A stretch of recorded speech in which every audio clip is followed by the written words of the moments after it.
Warning! Warning! This podcast contains spoilers. Listen at your own risk. Welcome to Medium Shift, the podcast that investigates how stories stack up from medium to medium through the adaptation process. Who's that Pokemon? In today's episode, we go back to the beginning, all the way to Pokemon Red and Blue, in anime form, in Pokemon Origins.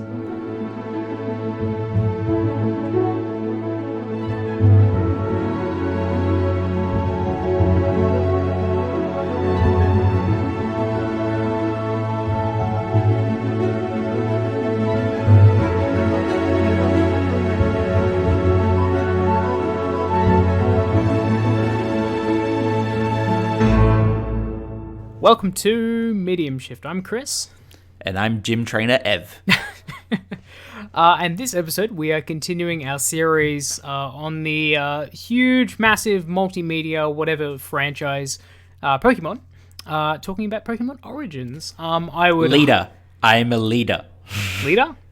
I mucked that up. Wait, what did you say? I'm a gym leader, not gym trainer, gym leader. Oh, okay. Hey, look, I mean, all gym trainers are probably there to eventually try and become the gym leader, Yeah. Yep, just one. No, I think I'm light years away from that. Anyway, I would recommend that you listen to a previous episode on the latest animated Pokemon film.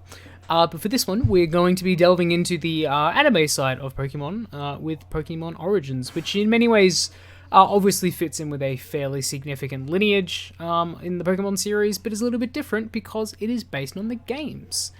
So, Ev, what did you think of Pokemon Origins? I really liked it. It was a nice little nostalgia trip. It wasn't much of a story, as it was more just sort of a series of vignettes. But I really liked that. I mean, if I wasn't a Pokemon fan already, like someone coming into this who had not seen Pokemon before or knew anything about Pokemon, one, how did you go this far without knowing about Pokemon? Yeah, that's legitimately impressive. And two, you'd probably be super confused by it, because it is very much fan servicey, and it's taking parts of a story that it is assumed you already know the full story for. So in that case, although from a TV miniseries film standpoint, it is could use a little work. As a fan of the franchise, I thought it was really good. Yeah, I was pleasantly surprised by this in some respects. Honestly, I definitely agree. Like, it is very specifically designed to hit the nostalgia buttons for people who are familiar with the original games. But I thought they did a kind of like a smart and like somewhat entertaining way of adapting the story from the games through a number of ways, which we'll obviously get into. While also being like in many respects, kind of a better version of just the normal Pokemon anime. I used to watch the original anime a bunch when I was a kid. Like many other people my age at the time, I'm sure. And they're like some of the more battle elements, shall we say, a little bit looser than I think it is in the games. And the fact that this is based on the games and very specifically based on a game system gave more of I thought, an interesting credence or like drama around the fights, as well as being better animated, I thought, honestly. In a way that I kind of enjoyed. It is very much predicated on, hey, remember this and remember this. But I think it was, I think it was kind of cute. Like, I didn't expect very much out of it. Ended up being somewhat pleasantly surprised, so. Yeah, I really liked, especially when comparing it to the original anime, the way they did the battles in this, I found a lot better. One, because it was adapting the actual battles. But two, because they sort of talked about it and they had like the full systems. They had the screen up with the Pokemon sort of HP representation. And like in the first gym, Brock's talking about the moves themselves, and he brings in specifically Bide as a move. And it's like, oh, my Onix is using Bide. He has to hit twice, but then he can deal double the damage. And then it shows all that sort of thing. And still keeping it like a natural flow like you would see in the actual anime. I thought was a really good mesh of the two. Yeah, absolutely. In many ways, like, this is kind of what... This does a lot of things that I wish the actual anime, when I was a kid, actually picked up on. most notably about the battle system. Like, I kind of wish it was more faithful to the systems and mechanics from the Pokemon games rather than just Thunderbolt fixing everything like it very often does in the TV show. So in that way, I thought it was like it honestly just kind of a better version of the anime. In drawing more significantly from the games, it was more familiar. It was more familiar to me as a Pokemon fan, and I thought honestly a lot more dramatically effective. Also, like the animation, I thought being actually quite good for this too. Like I thought a lot of the battle sequences, it felt more fluid and faster than a lot of the other like the animated sequences that I've seen before, which I honestly kind of enjoyed. In many ways, it even felt like more anime, which is a weird thing to say, but like you know what I mean if you're familiar with the genre, right? Like there's a I get it. Yeah, like a speedy, bombastic kind of over the top element to it, and I really felt that, especially with Charizard in the last episode. I thought that was really fun. So yeah, I think it's because the original animes was founded and so steeped in that classic 90s, what became the Saturday morning cartoon in the West sort of style, that it sort of couldn't properly leave that style as it grew. And when it did start sort of leaving that style, it was for sort of more of that sort of globalized, very kid-friendly, polished look, whereas this was harkening back more to sort of the roots of anime in a way. Yeah, it felt like more stylized, basically, in a way that the other anime hasn't really been able to. I think that also has a lot to do with the fact that they had like the original manga to help give as like story and character design motifs. Yeah, sure. Which as a medium is always going to be more visually driven, so that makes sense that kind of influence would come through. Yeah, awesome. Good stuff. All right, well, I guess we can start talking about the anime itself. Obviously, if you're listening to this, you'll be familiar that Pokemon Origins was kind of like a four-part like short mini-series, I guess is probably a good way to describe it, based on the story of the original Pokemon games, Pokemon Blue and Red in the US, and then Pokemon Red and Green in Japan. You can kind of see this in the design of Blue in the English dubbing. He's referred to as Blue, even though he wears a green jacket. In the Japanese dubbing, he is actually green, which is obviously predicated on the original games. And I honestly I feel like I've talked about this before a couple of times, but like video game narrative is of academic interest to me in several respects. And the way that the narrative was conveyed in the original games, while they were RPGs, is still very limited in many ways. Like it is largely predicated on short snippets of dialogue and some light environmental storytelling. The main crux of that game is the mechanics and the RPG systems of, obviously leveling up your Pokemon team and so on. So what I felt like they did for this game was like take very specific key narrative moments, focus on those in kind of an episodic format, and expand on them in ways that I thought were actually fairly effective. Like one of the ways that I feel like it adapts, particularly from the fact that it is a game, is that in the game there is obviously a very binary winning and losing, and you just have to keep winning to progress through the game. But in the anime here, Red loses twice. He loses to his rival, and then he loses to Giovanni at Silphco, both for dramatic effect, in a way that you wouldn't in the games, because if you lost in the games, you would just have to keep doing that battle over and over again until you won. Which means, I felt like they kind of adapted that to a new medium, added, just kind of It ultimately felt effective to the fact that they were adapting from a specifically video game storytelling, but they were taking advantage of this new medium in a way that honestly I thought led to a better story. So, yeah, I really liked the way that they had Red lose, especially when he lost to Giovanni the first time, and the way they changed that whole sort of storyline with him and Team Rocket. I thought was really good because one, it added him losing the battle added a lot of threat and menace to Giovanni as a character they just did not have in the original game. Especially because also by the time you meet him there, you've already met and beaten him once already in the Team Rocket hideout below the gambling den. And so because you've now see him in the story as just immediately decking Red's Charizard. I love the description of him decking his Charizard. That just was a great image. That's what it was. Oh, it's true. Yeah, no, absolutely. Yeah. Yeah. And so you got more of complex look. And because video games are so centered on your avatar, basically, if your avatar is not there in the game, you don't really see about it until you hear it from somewhere else or you read it somewhere else. Whereas in this, because that was more free to follow some of the other characters, you actually saw Giovanni in places outside of where Red was, and you could get a deeper dive into his character, especially when you were hearing his thoughts in their final battle. And I thought that was really well done in creating a better, more sympathetic, but also more menacing Giovanni in the end, that they could not do in the video games. Yeah, no, absolutely. Like, I mean, there's just so many, like, inherent kind of gaps, specifically when playing through video game narratives, in many ways. And the player kind of implicitly fills in those gaps in many respects. But that is not something that the TV show necessarily needs to worry about. Like, I think you make a really good point that it kind of fills in a lot of those things, especially regarding Giovanni. Like, you're not going to get Giovanni's interior monologue while you're battling him in the game. Hell, like, I watched it at the same time I was watching the TV show, and you got, like, maybe 4 lines of dialogue.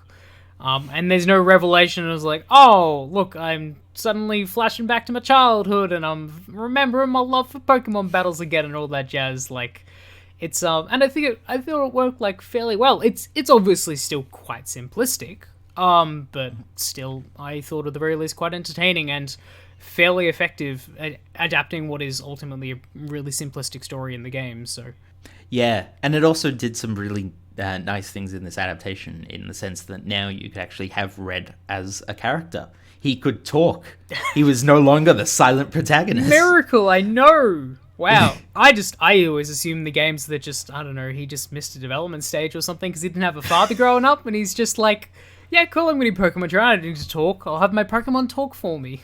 And I do know, I am making this joke, but I do know that in the games, there is actual implied evidence that Red can talk, but they choose not to because he's basically used as a faceless, nameless avatar. What you literally give a name in the beginning in the series to be that person, and so they can't really force dialogue into your mouth. So obviously that's all left there.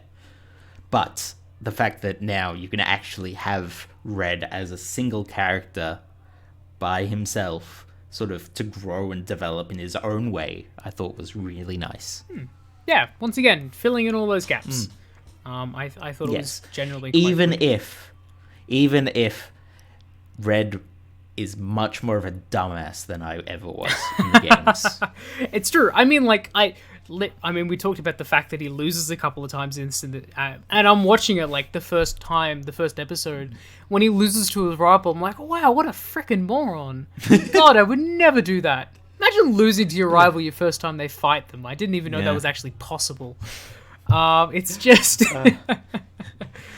Or just watching him go at Brock's Pokemon originally and just like, yeah, scratch him. Scratch the giant solid rock. Definitely going to work really well. Yeah. And Brock's like really... Brock is so polite in this game. Like, he's just casually... so good. Casually just explaining, he's like, oh, well, you need to take care of all these different types and you need to really bond with your Pokemon, and this is the move I'm using and this is what it does. Like, I don't know. I thought that it obviously very... silly and like kid friendly as well, but I found that ultimately kind of endearing. Hell of a lot better than the wildly misogynistic Brock that is in the anime. Yes. So. Yep. It was just a proper father figure. Yeah, exactly. For the clearly lacking Red. Oh, it's very true. I even see, this is a really funny thing, and this kind of talks about how much they flesh out the story. But when I was first watching that episode with Giovanni, when he's fighting them and Giovanni's flashing back to his childhood, like flashing back in his mind, I'm like, are they going to reveal that Giovanni's his dad or something like that? For a second, that was kind of the vibe that it was giving me. It's like, oh, why does he seem so familiar to me? Like, but no, it just turns out like they were both similar kids, I guess. But I mean, that could also suggest that he was still his father, so you never know. It would have been so funny. It would be hilarious if, in remaking this story, they confirmed this really dumb fan theory that's been around since the beginning of time. And for a second, I'm like, oh, they're gonna do it. They're gonna do it. But no, not quite. Oh, speaking of fan theories, the entire episode in the Pokemon Tower, one, they make it clear that no, you didn't kill the rivals Raticate.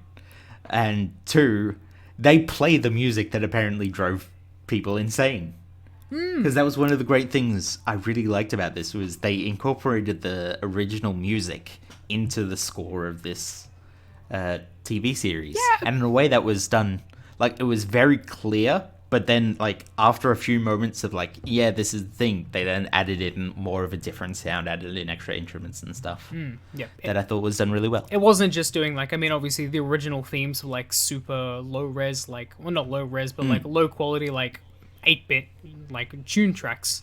But they kind of fleshed it out in this while also still being recognizable. Like, I was looking through my notes just before, and there's a lot of mentions like, oh, this is the Pokemon theme music, and like, oh, this is the Wild Pokemon music, and oh, he just met the gym music.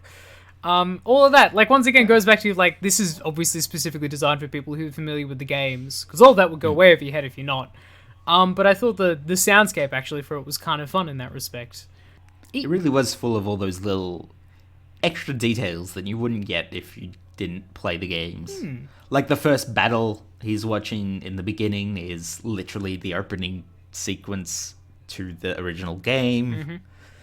You can see a Pokédoll being used by a Growlithe that is with the original sprite that they used in the original games that has continued on throughout.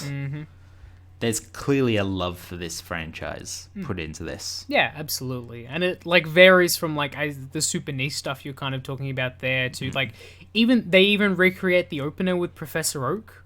When he's like, welcome to the live World of Pokemon, because apparently he's on a stage doing it or something like that. I was really hoping they were going to fit in, like, are you a boy or a girl joke or something like that. Sadly not. But then there's also, like, really over the top of things as well, where, like, Nurse Joy says the exact thing. Like, I have a note in here, and it's just literally, she said the thing! Because she says, thank you for waiting, all your Pokemon have been healed up. I'm like, oh, I remember this! Which, once again, like, obviously very clearly hitting those nostalgic buttons, but, I don't know, I thought that was tactfully done for the most part, at the very least. I do find it a little odd that, throughout the entire opening, everyone apparently knows that Blue's name is Blue, when one, clearly his grandpa should not remember if it's been faithful to the game, and 2, his name isn't Blue, it's Dick Butt. It's true. Speaking of which, I found it so funny in the last episode as well, when Professor Oak shows up to congratulate you into the hall. Like, he literally just walks in and is like, oh, I was here to congratulate my nephew, but he just lost, so congrats to you instead. I'm just going to leave you over there. I'm not going to worry about you, even though you're the reason I came here. Professor Oak is secretly... No, he didn't just leave him. He went, oh yeah, that's right. You lost very quickly because you did a terrible job in raising your Pokemon. Oh, that's right. Red, let's go. Yeah, he actively calls him out as well, which... Yeah. Look, I don't know if that was intentional or if that was... like, just, you know, just kind of the way that scene was supposed to play it. But it really felt like it was kind of referencing the fact that Professor Oak has always treated his nephew as a dick in the games. Which is just great. Once again, fan service. Just not the fan service you would expect. Yeah, and, like, honestly, this entire, like, miniseries is basically just a whole series of moments like that. Like, I mean, even the fact that you see some of the items, like the Pokeflute and, like, the Sylph Goggles... I really like I've always, like, the Cubone story of, like, losing his mother and all that as well is, like, really, it's, like, classic Pokemon mythology. So I kind of enjoyed seeing that recreated on the screen. Even his, like, fight with Snorlax after he wakes him up. Like, see, this is the thing as well.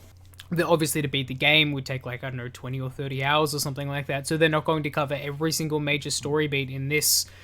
So the way that they kind of compromises with every episode after the first one, starting with a montage of all the things he did between the episodes, all of that is completely meaningless if you've never played the games, but there's a lot of, like, really kind of fun stuff in there, like, I got a normal rod, and then I got a super rod, and then I fought the Snorlax, and then I got all these badges, and I did the thing, and it's just, it's filling in, like, all of those gaps. Which also means they have enough time to spend, like, actual time on the more significant story beats, like the Giovanni fight, the Mewtwo fight at the end. I really enjoyed that was the climax as opposed to beating the rival in the Elite Four. Kind of like embedding that endgame content in the story itself. and just a lot of stuff like that. So I was just I was very happy with the way they structured the narrative around core story beats while still acknowledging everything that happened in between them. I thought that was a good way of going about it. Yeah, and speaking of gym badges and that opening sequence, I really liked the little way they did the continue new game menu bar that they had with game save read how many badges, how many Pokemon in his Pokédex kind of thing. Not just because it was a nice little fan servicey reference to the original game itself, but also because it meant anyone who was already aware of the story from the original games, those who played the original games, could kind of pick up where the story is taking place through the gym badges.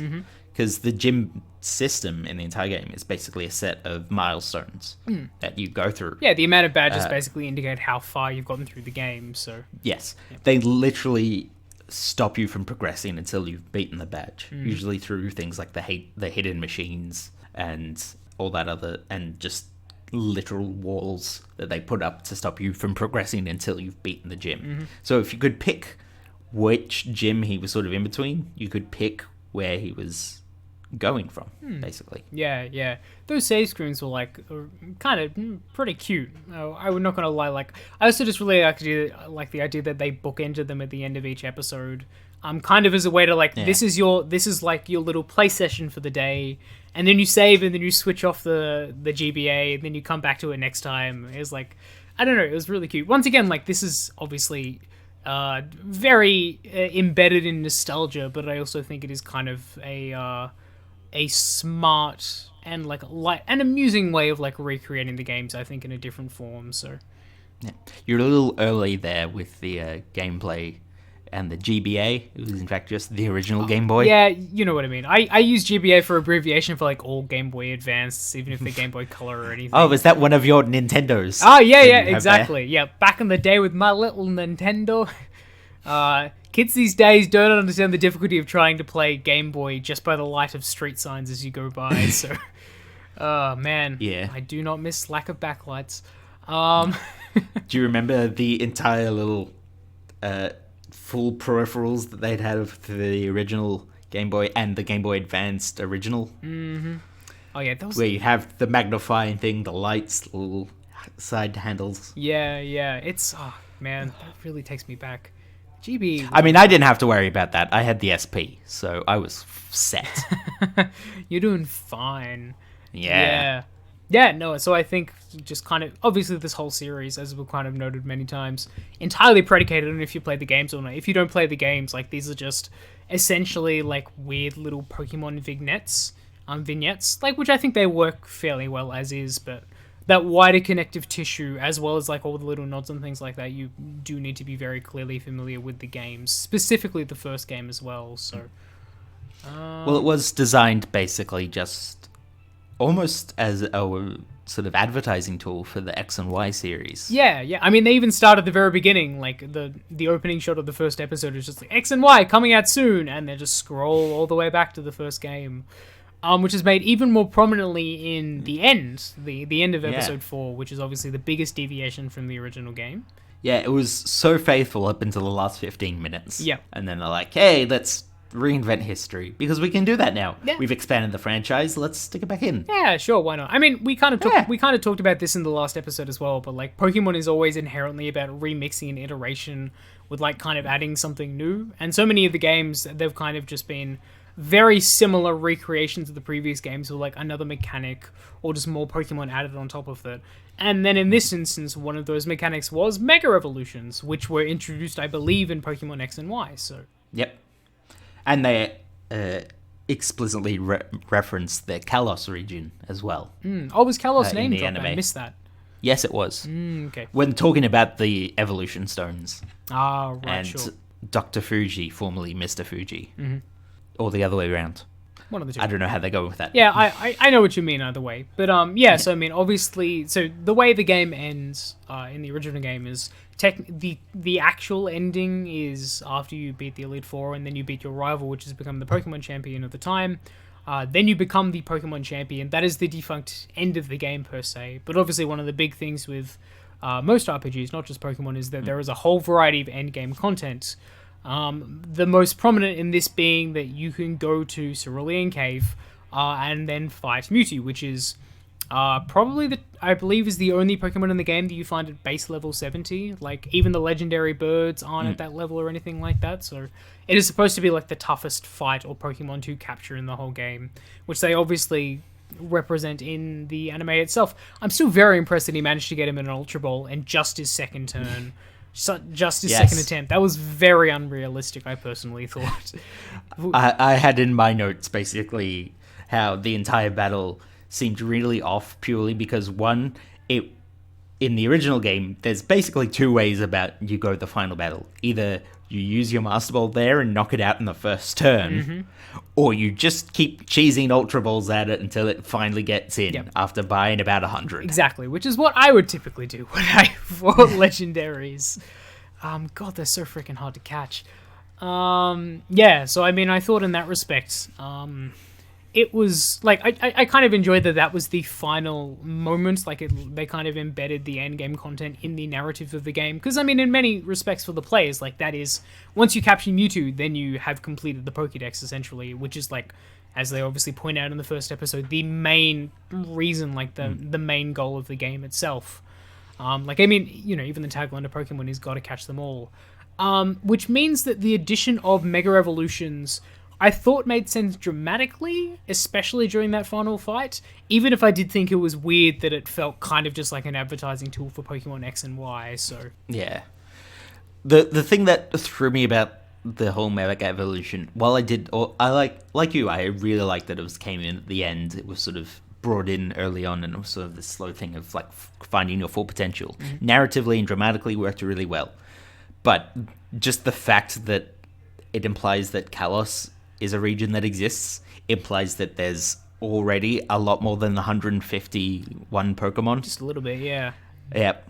And I mean, if I'm not mistaken, I don't know if I missaw, but I think I saw one of the Pokemon gym leaders in their various photos already had a Slowking anyway, who wasn't introduced until Gen 2 anyway. Oh so boy, which throws in a massive curveball into the whole completing the Pokédex thing. Yep. Really, it just solidifies the fact that I'm pretty sure Red's just a dumbass.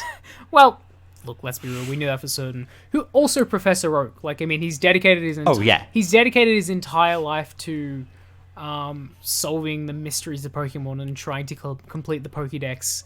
Only has 3 Pokemon and none others in the Pokédex when he gives it to Red. I think they do. I did enjoy, at least in this one, they threw in a line that they actually he just invented the Pokédex, which is why there's no data in there. Yeah. But I don't believe that's a detail in the game, and I know a lot of people have constantly called him out for being a dumbass, considering he's supposed to be a Pokemon professor who has no data on any Pokemon once you start the game. Not even the 3 he already has. Exactly. Like, he didn't want to put through the actual Pokemon that he already has into the Pokédex. No. Lazy. It's literally child labor. You give it to a kid and then tell a kid to do it, running around this incredibly dangerous region in a world where a Pokemon is literally God. And you just... it's very dumb. Once again, maybe Professor Oak is the real villain of this game. I mean, Giovanni does get redeemed in this in a way that he isn't in the original game, since he has that whole montage, so... Or that whole inner monologue about returning to his childhood. Yeah, but no, I kind of enjoyed that. It makes sense in, like, the wider franchise of Pokemon. Like, that is very often a thing to do. Like, they've revisited the Kanto region many, many times. Basically, Pokemon Red and Blue have been remade. Is it twice at this point? I'm trying to remember. So there's Fire Red and Leaf Green, and then there's Pokemon Let's Go Eevee and Let's Go Pikachu. Would you count Pokemon Yellow as, like, that's not really... Yeah. It's sort of a spin-off remake kind of... Yeah, kind of sequel, I guess. Combination of the two, yeah. Yeah, so... Oh, and then throw in the fact that you have Gold and Silver and Crystal, and then their remakes, Heart Gold and Soul Silver, which also all recreated Kanto, but in the future. Oh, yeah, that's right. When you can return to Kanto after you become the champion of Johto, which is so cool, and I'm so annoyed that so many other Pokemon games haven't done that. So I mean, like, obviously, like, this kind of iteration on Kanto in the original games is still a fairly normal thing. And I did enjoy it dramatically as well, just like seeing Mega Evolved, like Black Charizard with the blue flames and everything, just animated in such like a stylized way, I thought was pretty cool unto itself. But yeah, outside of that, I thought it was just, maybe it was just like the cynical side of me is like, this is just a marketing ploy, and I don't know how I feel about that. But I mean, this whole thing is kind of like, that is Pokemon, so what do you want? The whole thing is selling toys to children. Yeah, exactly. I mean, once and again, the fact that they've made such an interesting story out of it for this, beside that, is pretty huge mark. Yeah, exactly. Like, I mean, once again, their mantra is gotta catch them all. Like, I mean, Yeah. geez, if that is not an analogy for consumerism, I don't know what is. So, Yeah. Literally, the only other franchise I can think of that has this much story involved into it about a show that is selling plastic to children is probably the Power Rangers series. I could say a lot of animes work in this as well. Like, obviously, Pokemon led to a lot of similar iterations. Like, obviously, Yu-Gi-Oh! Is a very similar thing when it's connected to an actual game, as well as a bunch of other ones which did not last very long, like Beyblades and Metabots and stuff. These are all the hype when I was a kid, so... Yeah, but the thing with those was they never really had the story behind them all that I think Pokemon has. Are you arguing that the original Yu-Gi-Oh! Series does not have the story behind it? Excuse me. I am a huge fan of the Yu-Gi-Oh! Series, but as it has gone on, it has lost a lot of what made the original story so good. Sure. Isn't it... Especially in its further generations. Isn't it... Whereas Pokemon, sort of, I feel, kind of keeps the heart, usually by keep going back to Kanto. Yeah, just doing the same thing over and over again. Yep. Wasn't that one of the latest seasons of Yu-Gi-Oh? It's like they're dueling while they're racing or something? Like they're driving around. That was the third iteration. Was that card games on motorcycles? Jesus? Okay, yeah, I can't keep up. That was way back. You're behind, man. Yeah. Get with the times. No, look, I've only seen like the first 4 seasons because like that was just the thing when I was younger. Like, big fan of Yu-Gi-Oh! And Pokemon. I don't know. Do you have any final thoughts regarding Pokemon Origins before we move into Do It Differently? Well, I can read you what is essentially my 2 or 3 few notes when it comes to this watching. And yeah, I know. You know me, I don't normally take notes, so clearly it has to be something very impressive for me to make sure I remember it. But it was 2 main lines. One was Team Rocket are accurate, it's very mean, true. cruel, and so dumb. Like, they're good trainers. They have no idea how to be criminals. And also, the most important one, the reason I had to take notes. Derpy coughing is pure joy. We all worship at the altar of Derpy coughing. It's true. Yes. It was just, even when he was getting electrocuted, he's just like, Get a big smile. I mean, like... I'm not doing anything. Look, if there was any Pokemon that is perpetually high, it's literally one that vapes out of its body, so, you know, it's right there. It and Slowpoke would just have a time. Oh, my God. Yeah, man, that is actually a buddy cop movie that I would watch. Or just like a fun duo. I like that idea a lot. Yeah, no, I think if you are fans of the original games or just Pokemon games in general, you'll probably get a bit of a kick out of this. For anyone who is not, I definitely wouldn't bother with this at all. But I think ultimately at the end of the day, that this is just kind of a fun recreation, and ultimately like a generally lightly effective one of a game narrative. So there you go. Video game narrative adaptations can be done well sometimes. Maybe there's a whole lot of problems. Video game adaptations it's a can of worms, but yeah, I think this is one of the better ones. But would you say, because they are so hard and it's a full can of worms, could you do it differently? Ah, very good, very good. Oh, you were so proud of yourself Segue. right now. Alrighty. Well, we never have segues for this segment. That's true. It's the one thing lacking in this entire podcast. Oh yeah, is segues. the only thing lacking in this entire podcast is the fact that we don't have a segue. Whoa, let's not go too far here. All right, ready? Jingle. Okay, yep, we tried. All right, do you want to go first or shall I? I can go first. The issue that I did have with this is the fact that a lot of things they sort of... I thought, oh, well, I'd love to see more of this, but they basically went and did more of it through Pokemon Generations. This was just the experimental idea for what became Pokemon Generations. So a lot of those ideas already done, by the people who made it, so I can't really try and do it better if they've gone and done it better themselves. Sure.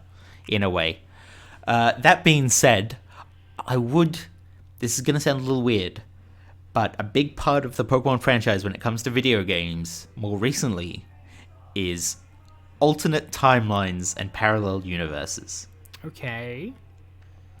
That has come about because of basically Fire Red and Leaf Green and the series of remakes after that. Mm-hmm. Because they're suddenly incorporating a whole bunch of new stuff and changing things up to better suit a new generation of consoles and a new generation of players. Mm-hmm. They've always changed that. And in Omega Ruby and Alpha Sapphire, the remake of the Gen 3 games, they basically came out and said, oh yeah, there are different other worlds and universes, parallel to ours, that are like ours, but different. So what I would like to see is the Pokemon Origins for Fire Red and Leaf Green. I like that idea a lot, actually. Yeah. Are there any, fundamental changes that you would especially want to see in adapting Fire Red and Leaf Green comparatively? Well, you can obviously introduce a whole array of new Pokemon. Mm-hmm.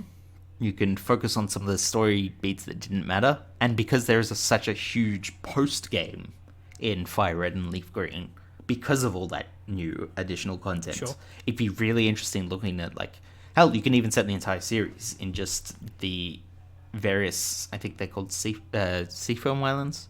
No, I'm thinking of something. I'm thinking of the actual islands there. But the islands that you go to in Fire Red and Leaf Green post-game, really interesting to look at. And I think set in among the stories there and actually trying to encounter the legendary birds and such, because in Fire Red and Leaf Green, Moltres actually just gets moved to one of those older areas and such. So I think you could set a whole new set of stories set in a very similar universe, but touching on different aspects, and teach it and tell a similar but distinct story. Sure, I could see that. Almost like kind of a, not necessarily a sequel series, but like a companion series to Fire Red and Leaf Green. No, very cool. I like that idea a lot. Awesome. Failing that, just do Gen 3, because that's my jam. Sure. That definitely works too. Yep. Which one is... Gen 3 is Hoenn... Ruby and Sapphire. Hoenn. Yes, that's right. Cool. Yep, no fair. Awesome.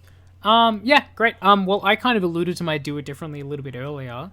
I did have kind of one idea that I kind of wanted to throw out. Pokemon is doing right now with their latest generation these little short films on their YouTube series called Pokemon Twilight Wings, which I've actually thought are kind of cute, and they're these kind of just alternate stories happening in the Sword and Shield universe.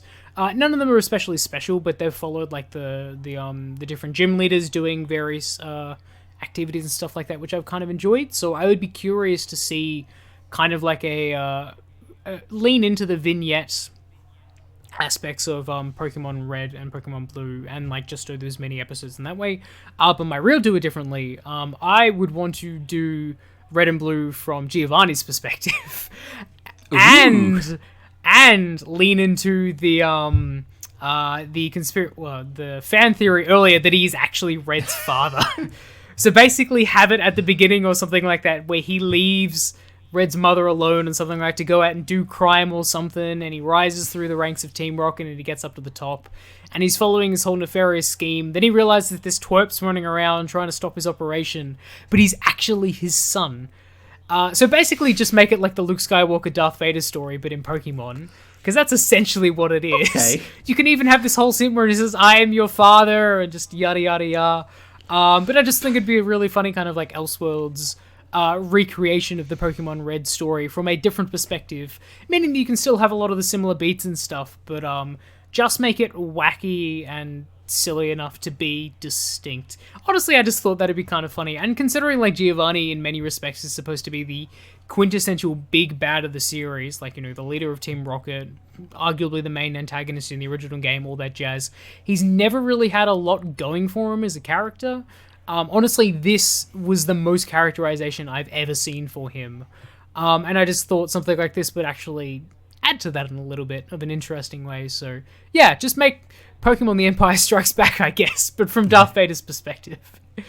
Yeah, Yeah, and it means we finally get an answer to the age-old question. How did Team Rocket become such a huge, massive crime conglomerate with power almost everywhere? By being so terrible as criminals. It's true. You can even turn into like a slapstick cartoon from time to time when he's the only capable person in the entire organization, where everyone is wildly incompetent around him. I think that'd be fun. Just one moment where it's like, no, he beat us in the Pokemon battle, so we let him escape. Why? He's a child. Beat him up. You're criminals. Yeah, exactly. Side note, there was a really funny moment I thought in this where Team Rocket gets out to Baton to beat Marowak, and I'm like, oh god. Wait, they can do that? What? And I just had the image of like every single time you fought like a Team Rocket grunt in the game or something, every battle ends with, oh damn it, you beat all my Pokemon, but I'm also a really strong adult and you're only 11 years old, so I'm just going to beat you myself. I mean, it explains why you black out at the end of every Pokemon battle you lose. That's true, actually. With money lost. Oh god, that's a really good point. He's essentially getting mugged every time he loses the Pokemon match. I like this a lot. Yeah, this feels gratuitous, but... We're criminals. It doesn't matter if we're beating children on the side. Yeah, we murdered that Pokemon's mother with a stick. It's more the other trainers around in the game that also beat you, yes, true. And then you black out. Everyone in Pokemon is clearly complicit in child abuse. Like, it's just kind of it's an unwritten rule of society. If you beat someone in a Pokemon battle, that you get to beat them up afterwards and take their money. So, Jesus. Once again, Pokemon, if you think about it for even just a moment, really horrifying. I even saw like the Pokédex entry for Entei, one of the legendary Pokemons in one of the latest generations. Apparently, every time he barks, a volcano erupts. Yep. Which is horrifying. Yeah. So. I mean, there's so many listicles on YouTube about all the terrifying Pokemon Pokédex entries, and one great theory, which basically points out that one, the Poke scientists in these games seem terrible anyway. That's true. And two, a lot of the data is being collected by 10-year-olds. So how reliable are these descriptions, honestly? Very good point. I love the idea of like Red just manually entering like information into the Pokédex, but he's just completely and utterly hopeless, and he just exaggerates everything. Like, oh, this little electric mouse can power an entire city for days, because it seems cool. Wow, this Pokemon is clearly fighting above the speed of sound. It's like, no, this is just like above average. Yeah, he's just in a punching bag. He's just... We'd be dead otherwise. I love that idea a lot. I hadn't considered that, but that's actually very good. Awesome. All right. Well, with those out of the way, shall we move into random talk? What have you got to recommend us this episode, Ev? I'm going to be honest, I'm not entirely sure if it's still around, but it was a Pokemon side game that I got weirdly addicted to on the original DS and 3DS. Okay. And it was Pokémon Picross. Pokemon Picross? I've never heard of this before. Interesting. It was basically just a Picross game where you try and puzzle solve to fill in the dots and dashes, but all Pokemon themed. Cute. And so you had your little team, and your team would give you assistance based on their typing and using certain moves to help you solve these complex puzzles. And they'd create nice little pixel art of Pokemon. That was it. That was the whole game. Yeah. I like that idea a lot, actually. I do know Picross has like had so many spin-offs and iterations across the years, so it wouldn't surprise me if they had a spin-off with Pokemon, but I'd never heard of it before now. Yeah, it was, I think because it came out a lot of the time as some of the other like big spin-off Pokemon games on the DS, like the Rumble World and those other ones where there were toys and chefs. There was a lot of spin-off games. That's true. Once again, Pokemon, big franchise. Yeah. So it sort of flew under the radar, but I thought it was really nice. Yeah, lovely. I really like that. Awesome. Well, I was going to recommend something actually quite different comparatively. It's a... What's the best way to describe it? It's basically just a Twitch stream. I assume you've heard of, Twitch Plays Pokemon. Ah, yes. Yep. So Praise be Helix. Yeah. So basically, for people who aren't necessarily familiar with the original Pokemon games, this is probably a very amusing way to experience them secondhand. and that Twitch basically did an experiment a while ago where they basically got the original Pokemon game up on a live stream, and then everyone in the chat could input commands that would be entered into the game itself.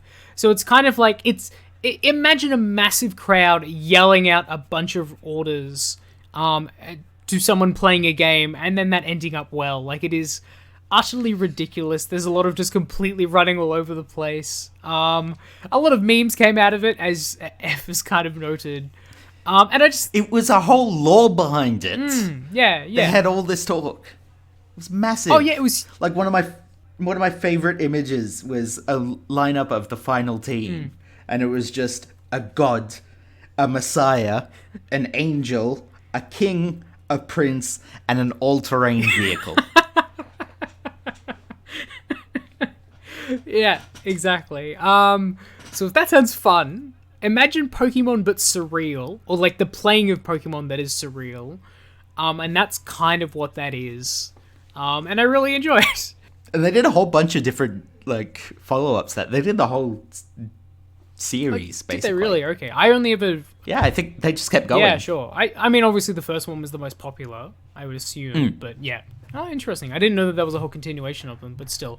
I just think it's a really fun and interesting idea, and the first one kind of hit the cultural zeitgeist in a way that I wouldn't have expected, just because that's just a really fun concept, but yeah, awesome. All right, cool. Well, thank you to everyone who listened to this episode of Medium Shift. We can be found at mediumshift@gmail.com. Feel free to send in your, I don't know, Pokeberries. We'll take more Pokeberries. I don't know. I got plenty of crops growing. My Wailmer Pail is always full. Is Wailmer Pail a real thing? Yeah. I think that's what the Gen 3 one was. Okay. I'll take your word for it. But anyway, next episode, we are going to be concluding our current discussions on Pokemon with the latest and essentially only live-action creation of Pokemon with Ryan Reynolds, which I'm sure people will be familiar with. Gives it away. Yeah, it does. Yeah. Yep. Detective Pikachu. Yeah, we're doing Detective Pikachu.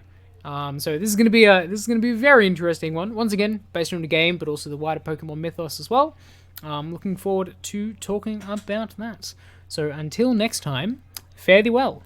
It's Charizard. Rah!